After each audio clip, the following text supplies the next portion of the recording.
नमस्कार, मैं हूं अंजलि इस्टवाल। पेट्रोल डीजल के बढ़ते दामों को लेकर प्रधानमंत्री मोदी ने अब अपनी चुप्पी तोड़ी है। उनका आग्रह है कि राज्य पेट्रोल डीजल पर वैट को घटाएं। ये बात उन्होंने कोरोना पर राज्यों के मुख्यमंत्रियों के साथ एक बैठक जो हो रही थी उसमें कही है। उनका ये भी कहना है कि नवंबर में भी उन्होंने इसके लिए आग्रह किया था, लेकिन कई राज्यों ने इसे अनसुना कर दिया। उन्होंने बीजेपी शासित राज्यों के नाम लेकर बताया कि उन्होंने वैट घटाया, जिसका लोगों को फायदा मिला। इस साल नवंबर महीने में वैट कम करने की बात की थी, सबको मैंने प्रार्थना की थी, लेकिन कई राज्य, मैं यहां किसी की आलोचना नहीं कर रहा हूं, मैं सिर्फ आपसे प्रार्थना कर रहा हूं, आपके राज्य के नागरिकों की भलाई के लिए प्रार्थना कर रहा हूं। किसी न किसी कारण से उन्होंने इस बात को नहीं माना और उनके राज्य को, नागरिकों को बोझ कंटिन्यू रहा। अब आपसे मेरी प्रार्थना है कि देश हित में आप पिछले नवंबर में जो करना था, 6 महीने डिले हो चुका है, अब भी आप अपने राज्य के नागरिकों को वैट कम करके इसका बेनिफिट पहुंचाइए। तो प्रधानमंत्री कह रहे हैं कि यूक्रेन पर रूसी हमले के बाद कच्चा तेल महंगा हुआ है और ये हालात बने हैं, लेकिन यूक्रेन युद्ध तो फरवरी में शुरू हुआ है, जबकि पेट्रोल डीजल के दाम की सेंचुरी बीते साल ही लग चुकी है।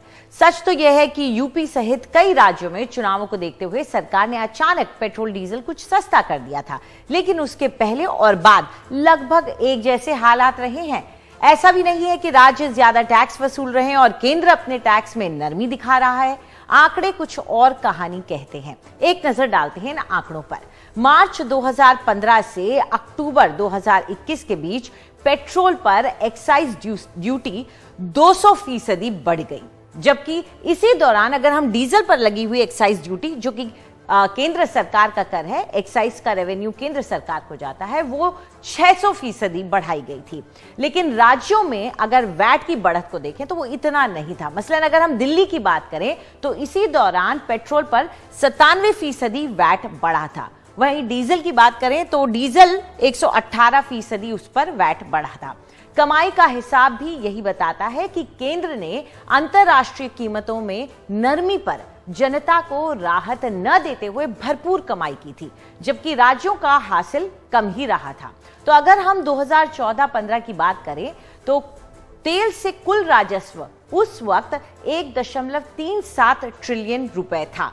अब देखिए कि 2020-21 में ये कितना बढ़ गया। आप देख सकते हैं कि ये करीब 4.5 ट्रिलियन रुपए हो गया, यानी कि जो कमाई है वो 163% बढ़ी है। ये इतना इजाफा केंद्र की कमाई पर हुआ है, जबकि इसी अवधि में अगर हम राज्यों के वैट को देखें तो वो पहले, जो कि 2014 और 15 में 1.6 ट्रिलियन रुपए था, वो बाद में बढ़कर 2.1 ट्रिलियन रुपए हुआ। यानी कि बड़ा यहां पर भी है, लेकिन यहां पर जो बढ़ोतरी हुई है वो 35% की हुई है। तो ऐसे में किसने ज्यादा कमाया? इसके बावजूद प्रधानमंत्री राज्यों से ही अपील कर रहे हैं कि वो वैट घटाएं। एक्साइज घटाने के मामले में वो बिल्कुल खामोश हैं। कांग्रेस कह रही है कि प्रधानमंत्री दूसरों को उपदेश न दें, खुद एक्साइज घटाएं। So far, he has put highest excise duty and he has collected nearly 27 lakhs. Let him give subsidy. During UPA government, Manmohan Singh ji used to give every year 1 lakh subsidy on petrol and diesel, LPG. Why should not he give instead of advising others? वैसे petrol diesel की कीमतों को लेकर इस देश में राजनीति काफी पुरानी रही है। यूपीए के कार्यकाल में लेफ्ट फ्रंट ने कई बार पेट्रोल के दाम की बढ़ोतरी नहीं होने दी। नतीजा ये रहा कि जनता को सस्ता पेट्रोल मिलता रहा। तब भी बीजेपी कहती रही कि पेट्रोल और सस्ता होना चाहिए।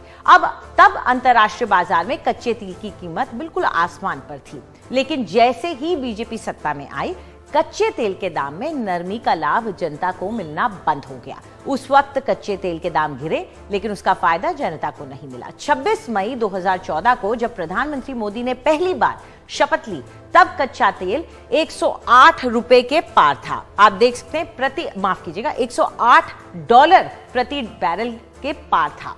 और पेट्रोल उस वक्त दिल्ली में 71 रुपए के ऊपर प्रति लीटर मिल रहा था। अब 19 महीने बाद 12 जनवरी 2016 को कच्चे तेल की कीमत गिर गई। ये $27 प्रति बैरल के कुछ पार हो गई, यानी कि करीब 4 गुना कम हो गई। लेकिन पेट्रोल की कीमत देखिए, उतनी ज्यादा नहीं गिरी। यहां पर अभी भी 60 रुपए के करीब पर लीटर बिक रहा था पेट्रोल, यानी दाम $80 प्रति बैरल गिरे, लेकिन राहत सिर्फ 12 रुपए के आसपास ही मिली। तो सवाल यही है कि जनता को क्या फायदा हुआ। प्रधानमंत्री बीते नवंबर का जिक्र कर रहे हैं। उस समय कच्चा तेल $82 प्रति बैरल था, जबकि पेट्रोल दिल्ली में 103 रुपए के पार था पर लीटर। कल यानी कि 26 अप्रैल को कच्चा तेल $100 प्रति बैरल के पार था और पेट्रोल 105 रुपए 41 पैसे था।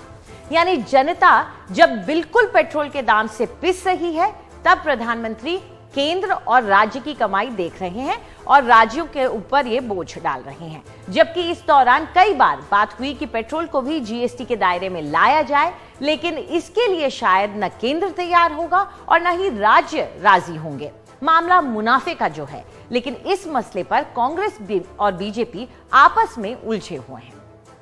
जहां तक पेट्रोल डीजल पे एक्साइज की बात करते हैं, भारतीय जनता पार्टी शासित राज्यों ने महीनों पहले ही अपने अपने राज्यों में टैक्सेस में कटौती की थी और आम नागरिक को उसका लाभ पहुंचाया था।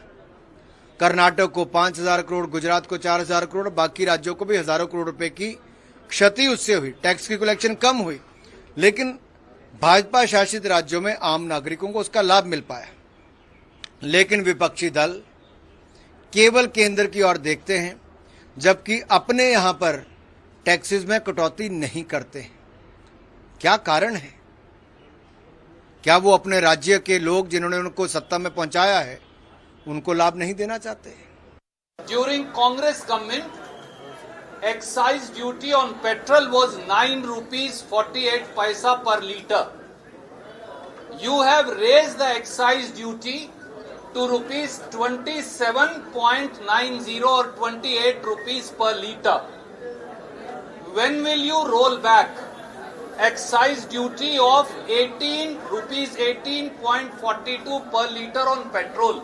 Excise duty on diesel was rupees 3.56, 3 rupees 56 paisa per litre. Modi ji, you have increased the excise duty on diesel to 21 rupees 80 paisa per litre. No criticism, no distraction, no jumla. When will you roll back? तो वक्त है एक break का। Break के बाद पूछेंगे एक और सवाल कि आखिर कहां जा रहा है पेट्रोल डीजल की कमाई से जुटाया हुआ पैसा।